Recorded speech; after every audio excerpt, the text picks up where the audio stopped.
Mapayapang Sabado sa inyong lahat.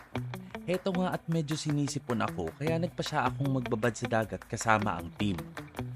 Naikwento sa akin ng aking tiyo na may pinupuntahan nga raw silang beach sa Bakakay na walang entrance fee kaya pupuntahan namin. Malapit na magtanghali nung umalis kami sa HQ kaya nag-decide kami na kumain na lang sa daan at dito nga kami napadpad sa isang kilalang pinalasan sa Santo Domingo, Albay. Umorder ako ng bulalo kaya ayan di pwedeng di gumawa ng mga hang na sausawan. Tumuloy na kami sa aming biyahe at maya-maya lang nakarating na kami sa aming destinasyon.